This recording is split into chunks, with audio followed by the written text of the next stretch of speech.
So this one's gonna be again about something from James Clear, so basically an article from his website, which is called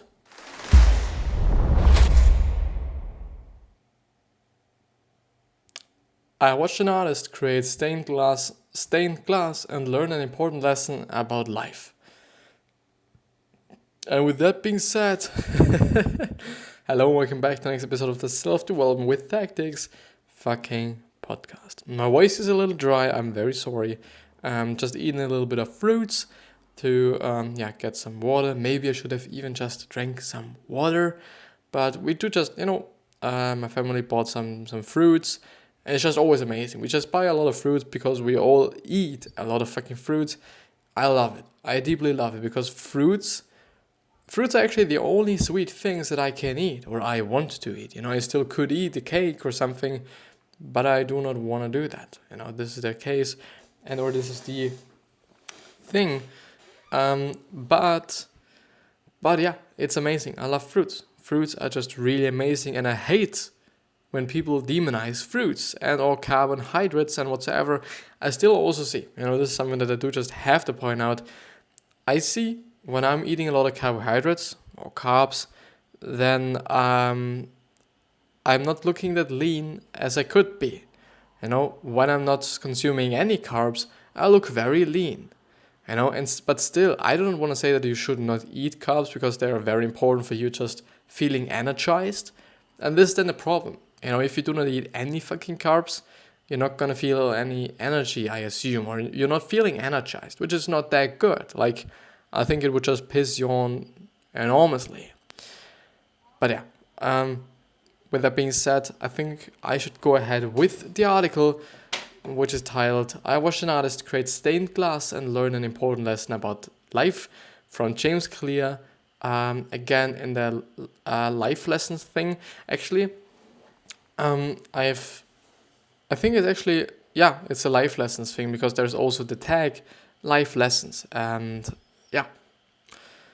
So until recently, I had never been inside a stained glass studio, and then, without any planning at all, I found myself inside 2 different studios over the span of 3 days. Strange how life works like that. I assumed that I would see some nicely colored works windows or something similar, but that would be it. Little did I know I was about to learn a lesson about life. During a conversation with one of the artists, I was told about a strategy they used to cut glass and immediately realized that this same idea applies to habits, improvement, and almost everything in life. Here's what the artist told me. And before I actually go ahead, I do just have to say something, which is also something that I've seen, something that I feel that is pretty interesting and pretty nice as well, that often when you're learning something in another area of life, you can also translate it into different areas. I might be learning something about design, but I could also translate it into life in general, or just other aspects of life, which is amazing, and which might be a reason for just being educated not only in one space. I do just see, okay, you might have just some interests, and I really do not want to say that you should learn something you're not interested in, because I think it would just take way too much time and way too much effort and way too much energy as well. But I guess if you do just have a lot of passions, why wouldn't you just, go for all of them? Instead of restricting yourself in terms of actually kind of only doing one thing. Which is something that I see quite often at a time, that people and books and whatsoever point out that you should only do one thing. And I'm not quite only talking about the one thing in the book. But I do feel like a lot of people say something like this, saying something like, okay, you should concentrate on this and you should concentrate on that, but only one thing, because then if you're not doing this, you would just not be kind of productive any longer, because you would just focus on too many things or whatever. I like to juggle things. I like to do many things. To have more than one passion, I guess, more than one thing that I'm interested in, and therefore I kind of do more than one thing, I guess. I would actually also do music, to be honest, but I don't know if this would just take way too much time, way too much time. There's something about being optimistic and just being realistic. I guess I could do this, but I don't know. Like, I just really hate it when I'm doing something for quite some time, and in the end, it is just really shit.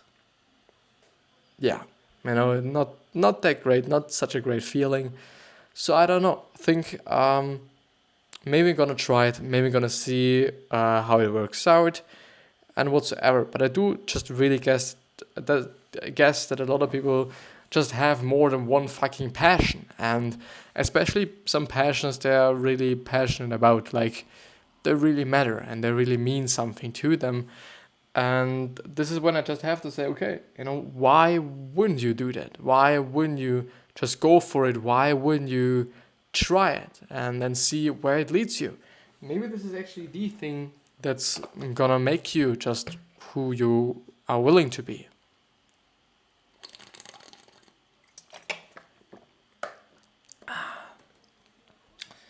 Because who the fuck knows?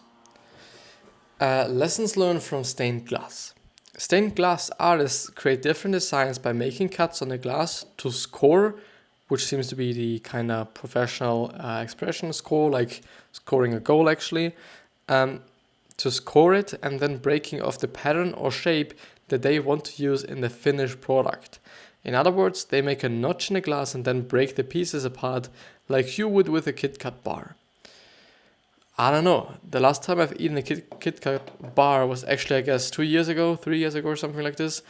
So definitely some time. The most difficult cut in stained glass is called an inside cut. Basically, it's a curved line where you throw away the part inside of the curve. You take the outer. So you take the. Is it concave? Is there something like this? So it's basically like viewing this. So this is actually what you cut out, like a stamp. You're not cutting out like a stamp, but it just has the same form. Yeah. I've forgotten that there is actually a fucking picture just there. Yeah, there is a picture. So the most difficult cut in stained glass is called an inside out. Blah, blah, blah, blah, blah, blah. So the problem with inside cuts is that the edges of the curve tend to chip when the pieces of scored glass are broken apart. The image below shows what I mean. And there I could actually... Big window.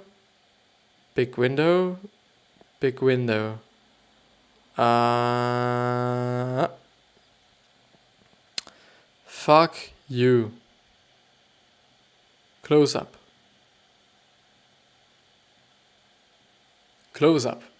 Thanks a lot, close up. I fucking appreciate it. So there we have it. It looks like this. So because I probably think you wasn't able to see it that clearly with the other kind of look and feel. But yeah, there you can see, okay, this is the whole piece of glass. And yeah, I'm just going to read it. So score the inside cut along this curve. And then there's a curve. And there's a discard this part and keep this part. When breaking the glass, still horns on each end tend to chip, which is actually the kind of spiky thing on the end of. So basically, the cut, for all the podcast listeners, the cut is something like an oval, something round, and when you're cutting something round out of something rectangular, something with edges, just completely, like just a curve from one side to the other side, there's going to be just some spiky thing in the end, or at the end or something. And this is what they mean, or this is what they refer to as horns. So as the artist talked about inside cuts, he said the glass will shatter if you try to cut too much off at once. The best way to do an inside cut is to slice off smaller curves piece by piece. In fact, it is not just the best way to do it, it's the only way to do it. Pretty interesting, I do think this is actually something that's, and there's also another kind of graphic where they show how you should actually do this. So you start by slicing a shallow curve and breaking a small piece off. Then you cut a slightly deeper curve and break that off, and so on until you have your full inside cut. The image below shows the strategy, and I'm gonna show you this image as a close-up. Amazing what I'm able to do here. Yeah, I think it makes sense. I think it also makes sense to some degree as, okay, if you fuck the first one, you're gonna just try it once again. If you fuck the second one, you're just gonna try it once again.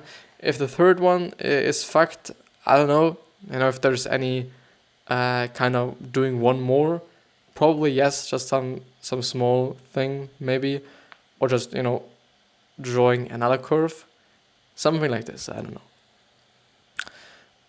Start shallow and slowly make deeper and deeper cuts.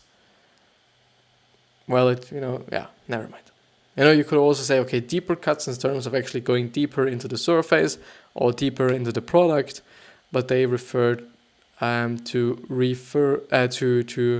deeper as just deeper as a 2D kind of object thingy, like, never mind. By slowly cutting deeper and deeper curves, the artist prevents the glass from chipping and breaking as it changes the shape of it. Inside cuts in everyday life. Changing your behavior, building new habits, and learning new skills is a lot like making an inside cut on a piece of glass. If you want, you can try to make a big change and cut the entire piece at once. We convince ourselves that we can do this all the time. We will commit to transforming our diet overnight, or we get inspired to launch a business in a weekend, or we finally get motivated to work out and push ourselves to the brink of exhaustion. If your life is like the piece of glass, we try to change the entire shape of it all at once. Why? Because it's so easy to focus on achievements instead of progression, or instead of progress. We tend to get obsessed with our goals rather than focusing on our system, which is actually the truth, I guess. And sorry, I do just have to drink something.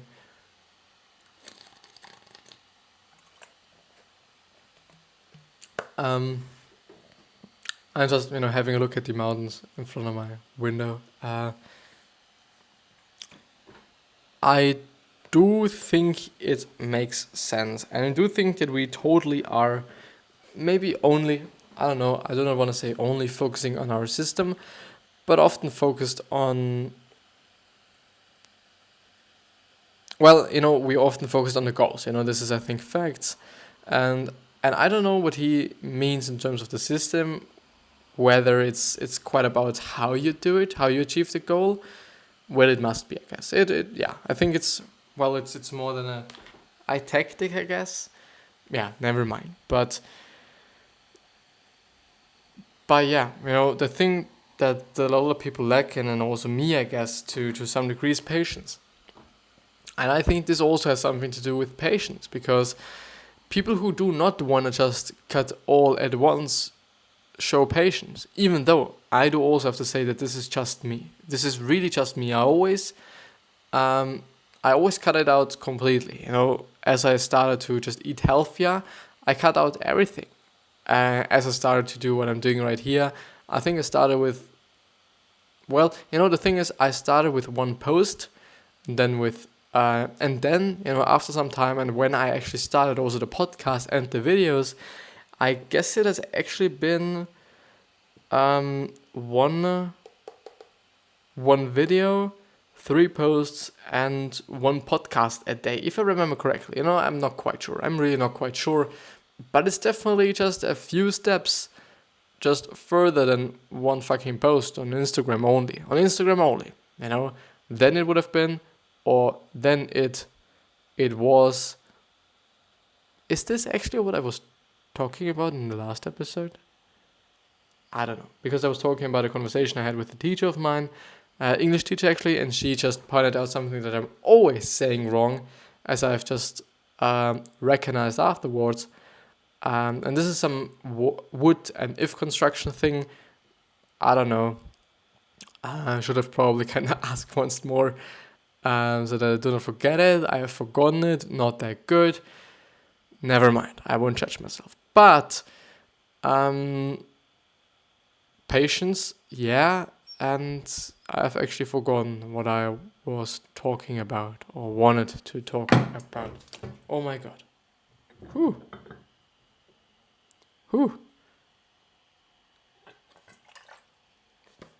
I really have a dry voice, Yesterday I've actually been recording 3 episodes. Today it has to be 2 for tomorrow actually, so that I can schedule them.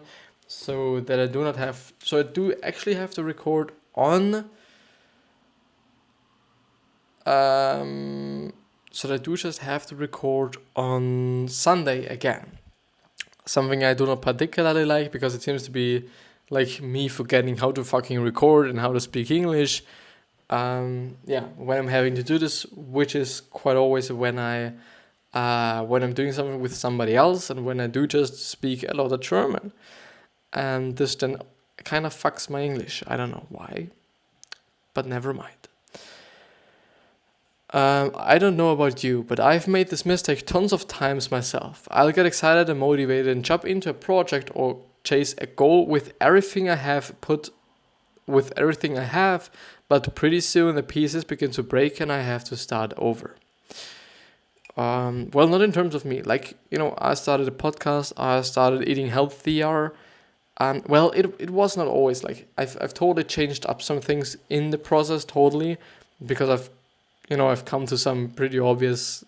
I've recognized some obvious things, but yeah.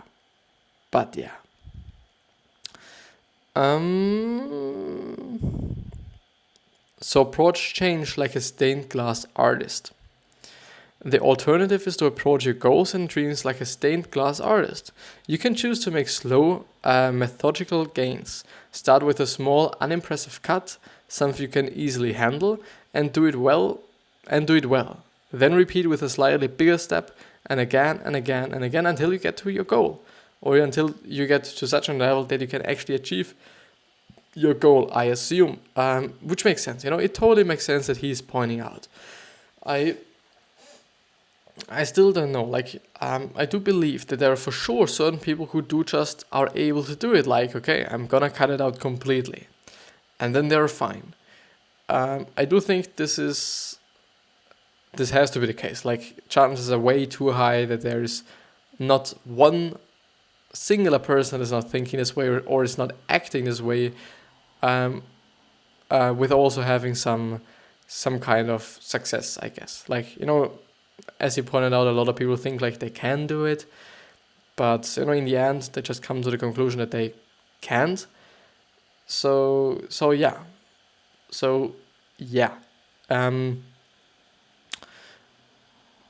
But I do think that you should just do you. You should just do what feels right for you, what feels good for you, what works for you, what seems to work for you, and all these things. I guess this is just the best thing you can do. I really think so. Yeah. Gonna have to read along. Well, I've actually finished one. This process is like starting with something that is so easy that you can't say no, and then focusing on improving by 1% each time, and then committing to doing more repetitions. The whole 1% each time, so to improve 1% each time, is actually from a book, but I don't remember. Maybe he's having some footnotes in the end, or footnotes.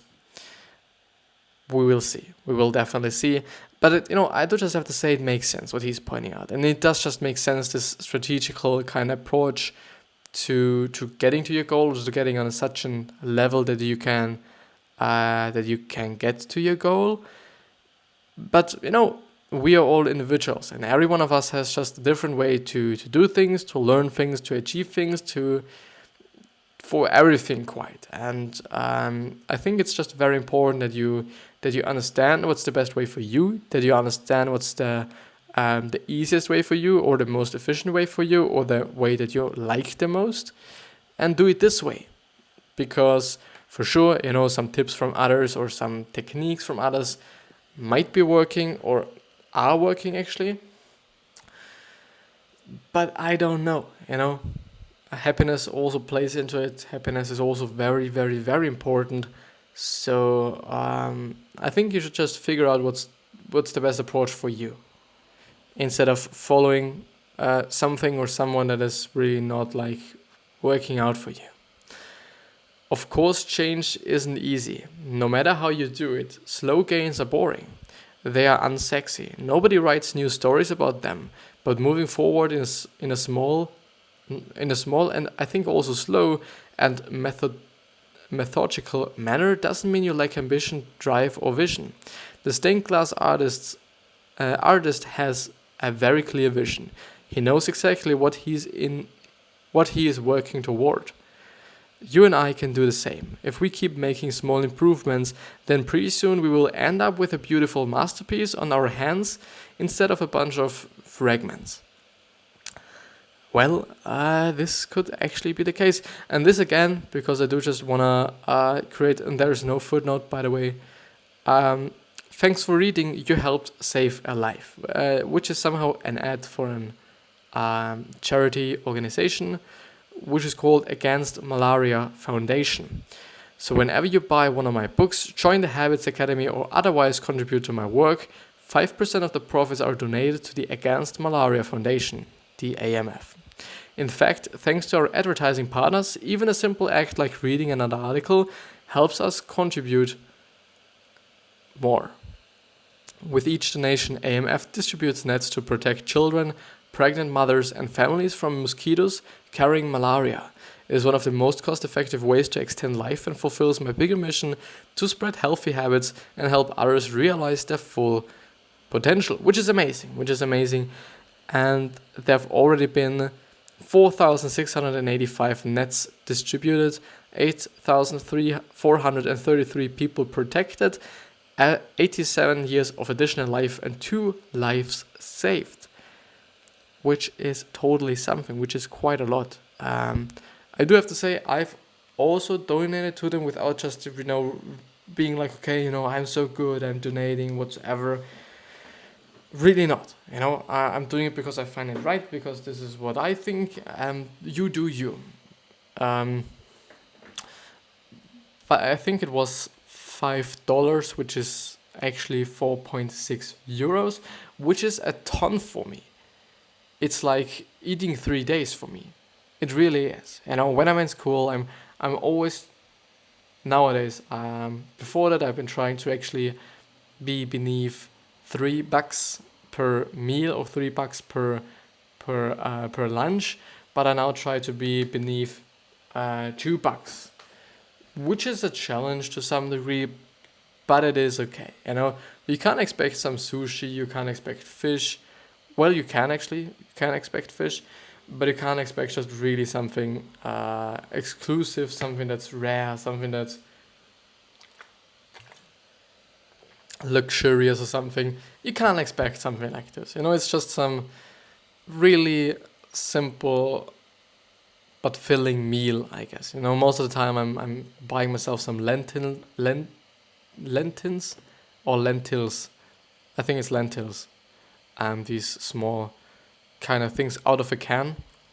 They're really cheap, 40 cents or something.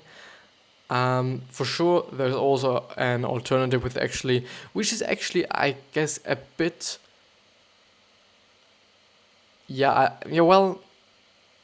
don't know. It could be the case that I think it's actually the same price or something, but it is something like 800 gram, which is just such a fucking can. Like, it's just really big, and I don't know if. Well, it's just, first of all, it's not that easy to carry it around and whatever, and second of all, it's costing the same, and I do not want to throw away some shit. Like, the problem there is, okay, I might be just kind of having a lot more to recycle, because I'm basically just, the other can is bigger. I don't know, I think in the end it might just stay the same, whatever I'm doing. Probably, I don't know, I really don't, but yeah. And additionally to this, I'm normally buying some bread, which is actually costing 75 cents. And it is just healthy. There's no wheat in it. There's only just, don't know how it is actually called in English. There's actually no sugar in it, which is actually just often the case. No wheat, no sugar. So basically, it's something that I can eat. Something that I can eat without feeling bad, without just kind of thinking like, okay, should I really eat this now? And it is only 75 cents for 500 fucking gram, which is half a kilo, which is 1.1 pound, or 17.64 ounces, or ounces actually, which is 0.00055 short tons, which I don't actually know, but it is 1.1 pound, which is actually something. It is quite a lot. And the lentils, I think, are 200 grams, so there's a lot of water in them, which is a little bit fucked up because it just, maybe leaves a lot of space for extra lentils. But yeah, nothing to complain. In the end, it's like 40 plus 75, which is $1 or €1.15, which is 15 euros, which is $1.31. 1 pound, something like this, 141 Japanese yen, 1.72 Canadian dollars, and 1.28 Swiss francs. So actually it seems to be the case that the British pound is actually the most valuable currency at the time.